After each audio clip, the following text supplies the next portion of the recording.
got people talking about it for sure. I bet it did. Videography and cutscenes carried it. Yeah, no doubt, man. And holy shit, man, that's awesome. Yeah, I saw Co Carnage had like over 40K viewers this morning playing it, which is incredible. So yeah, I kind of lied to you guys about how I'm gonna buy the game. It turns out I've already owned it for 3 years, because I bought it to play the early access 3 years ago for stream. So yeah, it seems the secret to have a successful launch is to add consensual bear sex. Well, it's also here's another thing, right? Is it's like, look at Elden Ring, for example. Like, one of the big reasons why people buy a game like Baldur's Gate is because they know they're buying a game and they're not buying part of a game. They're buying a complete experience by a developer who is dedicated to delivering that experience. And if you know that's going to happen, you're going to have people that are going to play the game. Yeah, same thing's going to happen with Armored Core. Armored Core, by the way, is not even going to be anywhere near as big as Elden Ring. It's going to be, I would say, 20% the size of Elden Ring, maybe 30%. But the truth is that a lot of the people that are going to play it, I bet almost all of them are From Software players. You know, they've played Elden Ring, they've played Dark Souls, and it's like, this is a new game. It's the same as if Larian came out with a new type of game. Like, I don't know, like any type of game, I would be wanting to try that game just because it was made by this studio. And I really hope that we can get back to the times where, you know, back in the day, whenever you saw, like, that fucking, you know, that Blizzard logo at the beginning of a game, and people were like, oh, fuck, this is gonna be good. I really wish we could get back to, like, having more of those S-tier developers, right? I mean, you've got, like I said in the fucking video, right? I said that you got From Software, you know, now we have Larian Studios, we've got Rockstar, but, you know, there's, like, the pay-to-win, muddied bullshit, right? And, you know, like Squaresoft. Well, Squaresoft isn't that doesn't exist anymore, man. I got fucking strategy guides for the Super Nintendo that say Squaresoft on them, but that was a long time ago. So yeah, it used to be Bungie, Riot. I would say Riot is there, and yeah, maybe a couple of Capcom. I feel like if Capcom delivers on Dragon's Dogma 2 right after Street Fighter 6 is like, dude, that game is so popular. It's actually crazy. Like, I see people playing it all the time. Videos about it all the time. It's nuts, man. So, yeah, I mean, it's Street Fighter 5 was that, not about Capcom. Yeah, but, like, I mean, two new good games, that's enough for me. Were you asked a question at Larian Studio headquarters? No, I didn't see the Josh clip. I didn't see. I might have to look at that. Capcom's been winning for years now. Capcom's become a joke. Now, it's really sad. They were one of the best. I mean, that's what I said, right? If they deliver on Dragon's Dogma 2, and it's Elden Ring, but with a vibe of the Fellowship of Lord of the Rings, they will be a goated S-tier developer that any game that they make, I will be interested in. Dragon's Dogma isn't like Souls at all. What the next move is. I don't know. Is it not at all? I mean, I think it's like, maybe I just don't have a very wide frame of reference for like games like that, so I'm just using Dark Souls as an example. But, it's more like Dragon Age. I never played Dragon Age. It's action ARPG. Yeah, I mean, I view like any action RPG as kind of like Dark Souls. Shadow of the Colossus. I watched Jason, like whenever we were like 14 or 15, like play Shadow of the Colossus, but I never played it myself. Do you think GGG community manager leaving will have any effect? No. I think really, I mean, the thing is that like a company that, like it takes a lot of people to like build a good company culture. And it's not like one person is gonna really change it a whole lot. Jason, Nick? No, not Nick. No. Shadow of the Colossus. Yeah, that's like one of those old games that I'd want to try. Bex left? I have no idea. I've never even heard that. And maybe now? I have no idea. Yeah. You played Divinity Original Sin 1 or 2? No, I didn't. You seen that last Project L update video? No, I haven't seen that. But yeah, anyway, going back to this, right? I'm really, really happy to see Baldur's Gate 3 doing so well and being so successful. And I think, honestly, the more that we support studios that bring out video games that are done in a respectful way, you know, without a bunch of bullshit in them, and without all of these artificial time-wasting mechanisms, without content being held back to be released later for additional fees, the more we're going to see games like Baldur's Gate 3 and Elden Ring. Because the truth is that all you have to do is show that the money is there, and then the companies are going to do what companies do. They're going to follow the money. And so that's why I think this is such a big thing for Baldur's Gate, and also for just like gamers in general, right? It's what I said earlier. The neckbeards aren't gone. They were just waiting. And here we are.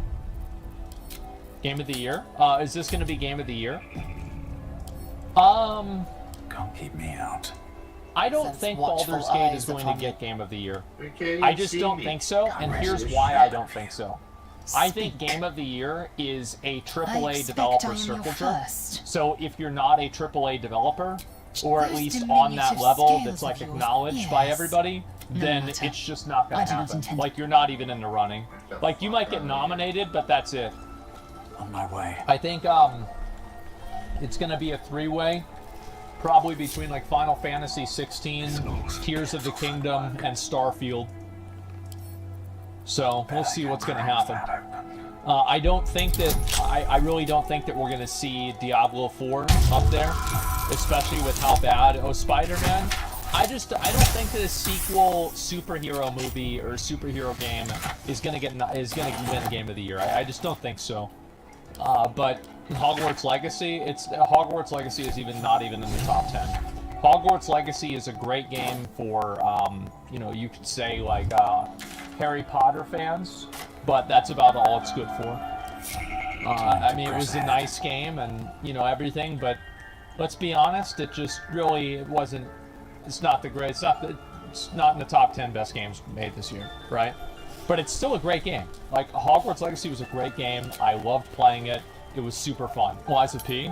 Yeah, but that's not going to be a Game of the Year. That's just, you know, a Korean studio's take on, you know, Bloodborne and like a Souls-like game. Which, by the way, I am super excited for. I want to play that. But I just don't think it's going to get, like... that's not on the same level as, like, Legend of Zelda, you know? Like, it's a niche game. That's all I'm saying. Right out think loud. Armored Core has a chance to be That up takes there? guts. No, I don't think so. I don't think Guts Armored will Core... need to change. It's Or at least just make sure that... it's channeled in the right direction.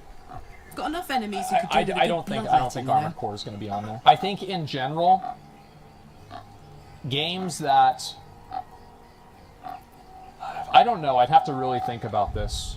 But nowadays it feels like generally games that don't have a strong personal character Old Rusty. that like you're playing, that's like a human, it's probably going to be harder to win Game of the Year. Because like people want to personalize themselves in the game. But I don't know, I'd have to really go back and think about that. Like, I don't know if that's something that's true or not, that's just a vibe that I get. I'd have to really sit down and think about it a lot. Remnant 2 has actually surprised me in 2023 after 100 hours. The small details and secrets in the world war is insane. Well, Remnant 2, let's look at Remnant 2. Remnant 2 is doing incredibly well. Holy shit. Yeah, I would say that is very, very good. Fucking 41,000 people playing a, you know, just a co-op, like, looter shooter game. This is insane. I refunded Remnant 2, it ran like poop. Well, I'm sorry to hear that, man. I had a lot of fun playing it, and I still need to finish it myself. The cat game was nominated for... Bro, that Stray game was nominated. Like, there's some crazy cat lady on the fucking nomination board, because there's no way that game had fucking... It had no business being nominated for, like, 7 categories. Like... Oh my god, it's actually a good game. I'm sure it's probably a good game, but like nominated for 7, like I'm pretty sure Stray got nominated for more categories than Elden Ring did. Even though it lost, but still, like what the fuck? Won a lot of games that year? Yeah, I don't know. Yeah, last year might not have been as good. It took Vampire Survivor's spot? What a joke. Anyway, yeah, back to Baldur's Gate. This is awesome. I'm glad to see it. This shouldn't be the standard for future games. Sounds like a lazy piece of shit. Well, as I said before, you know, we live in a free market. So the cute thing about it is that the company doesn't set the standard, the consumers do, and then the companies either meet that standard or get as close as they can, and the consumers decide whether it's worthy of their time and money or not. And so just remember that, guys. You know, we're the ones in control all the time. Not we, just everybody in this chat, just like the consumer as a collective. So yeah, it's a great thing. Vote with your money, yeah, vote with your money. Whoever decided to include bear fucking in the marketing deserves a raise for sure. Yeah, that person's a fucking genius. Holy shit. 122 gigabytes is too much for my net, I'll play tomorrow. Yeah, I mean, listen. I'm not gonna, they said there's 172 hours of cutscenes in the game, okay? Like, how is it that this game is the same size as, fucking Modern Warfare 2? And I didn't even download the campaign stuff. Like, I guess that makes sense, right? Because 80% of it is the Chinese Bitcoin farming rootkit that goes into my PC and it hacks all the stuff to send it to the Democratic Party to help keep Trump in jail. But, you know, what the fuck are we doing here? How are these games 100 gigabytes and they don't have 172 they don't have 172 hours of cutscenes? Doesn't make sense. Don't understand the hype around the bear fucking thing? Let me explain why bear fucking is very hot. Because it's fucking ridiculous. It shows that if you can fuck a bear, you can do anything, right? So it's like, it's a frame of reference for how large the scope of the game is. You can be a hero, you can be a demon, you can be a bear fucker, you can be a bard. Or you could probably be all four. So that's the reason why. Is that I think that people are tired of video games playing it safe in a general sense. In a very general sense, people are tired of video games playing it safe. And because of that, whenever they see a company that takes a big risk with something ridiculous and weird like this, I think that a lot of people really appreciate it. So that's why. Try to do a speed run to fuck the bear. I really hope that's a speedrun category. Baldur's Gate 3, bear sex scene, like fucking any percentage, fucking unmodded. Oh god, that's actually so fucking funny. Bear sex any percentage, yeah, it is now. I hope so. If somebody does that, I'll have to watch the speedrun for it. Typical gamer dilemma. Why I didn't pre-order Baldur's Gate 3, why I bought Baldur's Gate 3, and why I'm not going to play it. Well, typical gamer dilemma. It's actually crazy how good his hairline is. Every single time I look at him, it makes me mad. Holy shit. They're dying for me. Oh god. Oh shit. Alright, anyway, yeah, Duality of Man, these two are not mutually exclusive. Yeah. Well, also, Aspen would have bought it regardless. Well, no, the point is that it's a vote of confidence, right? It is a vote of confidence based off of an ideal. I think that's really what it is. Try me. It's not really a speedrun friendly game by the looks of it. Yeah, of course not. They aren't even the opposite about pre-order, about buying a release game. To be fair, I bought the game 3 years early. I just didn't know that. It's early access, you need to re-download it? I did. This is a new computer. I just downloaded it today. Or last night. What the fuck?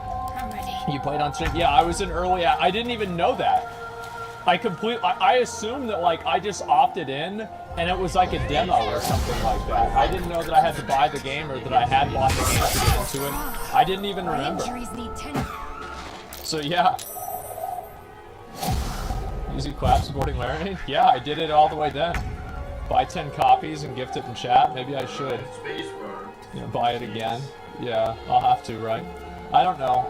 I think I might try and play it, you know, if I can get on earlier and get my shit together. But recently I've just, you know, had a lot of things going on and, you know, like, I feel like right now I need to finish the games that I'm playing, right? Like, these are, like, video, I'll just do another one.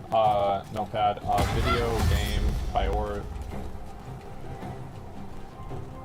list, before, and this is in no particular order. Remnant, fucking Final Fantasy 16. There's one more BDO. And like, those are the games that I need to play right now. You know, like, I need to finish those. And so, like, oh yeah, Star Rail, Honkai Star Rail. I was gonna do more of that. So it's like, then you have like the games that like, cause I talked to about Last Epoch. Who did I talk to about this? I talked to Actman about this. I was like, I told him, I was like, I'm gonna play, like, cause he's like, oh, you should try out Diablo 2 and Diablo 1, right? Cause I saw his video and I was like, this is a good idea, like, I should play this. And so, I told him, I was like, yo, I'm gonna play probably those two games after the new PoE season. That's what I want to do. Because at that point, the Diablo 4 season is going to be dead, the PoE season is going to be done, and I can just fucking go and do whatever, right? Now, I am going to play, you know, I know he was playing on like a modded Diablo 1. I'm going to play the base game, and the reason why is just like for educational purposes, I guess you could say, right? Just so I can know, like, kind of why exactly people like the game for this reason. But I might play, you know, a little bit more of the modded stuff if I found it interesting. You think gaming market is overwhelming? No, not really. I mean, like, I'm just busy with other things, right? I think that for a lot of you guys, like, if you have the same gaming interests that I do, then you probably are never bored with video games right now. Like, there are so many new games to play, there's so many new things to do, like, I mean, there's just so much stuff going on. So, like, I like, there's new content for Halls of Torment, even. So, I almost finished a lot of the achievements for this game, too. I was trying to finish everything before the new content came out. And it's just like, there's like, I never finished this one, like, for example, like, there's a lot of games, like, I haven't really finished. And I feel kind of bad about that, because I want to, it's just that, you know, things just kind of drift away, right? Like, that's just, you know, what happens. So, like, this one, I didn't finish this one. Like, this one is like it's like a long-term game, right? But, I still didn't finish it. I did finish Valheim, though. Have you played Red Dead Redemption 2? No, actually, fuck. So this is like, kind of like a meta level thing. I think I saw this on my Reddit, right? Like, let me see where this is. So, yeah, this guy made a tweet about, like, this is the guy whose, like, video I watched, and it was like about like the fucking GTA Online being some fucking like pay to win like bullshit, right? And so he's like, about React Live, and so I DM'd him and I was like, yo, like, do you want to come on and talk about GTA and shit, right? You know, GTA 6 and Red Dead Redemption 2, like, you know, I mean, these are big games, and GTA 6 is going to come out. So he might, he probably is going to come on the stream, and we're going to have a conversation about it. And I'm excited about that. Talked to him the other day. And he was like, you know, like, he's like, well, you know, you might not have played the games, right? And so I wanted to talk to him to kind of like get his insight into like what is it really like playing the game? Because like from my perspective, it's like, it's bad, but like, what does that really mean? But I told him, I'll tell you guys, I do really want to play. Like, I'll be real, like, Grand Theft Auto, like, I want to play the multiplayer or the online for, like, you know, the community aspect, sure. But, like, I really want to play Red Dead Redemption 2. Like, that's... Honestly, I think that's... I like that way more. Sorry, Red Dead 2 is Oscar-worthy. Really? Yeah, I got recommended a couple... I didn't know anything about the game, right? And so I got recommended a couple of clips on YouTube. And it's actually kind of funny because, like... I actually... Like, I'll see something about a game, and, like, there's, like, an interesting plot point in the game, and I'm like, oh, this looks kind of cool. And so, yeah, I think I'm going to try it out. It's a very good movie, very mid-game. Do you remember that one guy who would fucking lasso feminists in Red Dead Redemption 2 and then drag them out of the fucking town on a horse, just, like, on the dirt? Out into the swamp and feed him to a crocodile. The white women suffragettes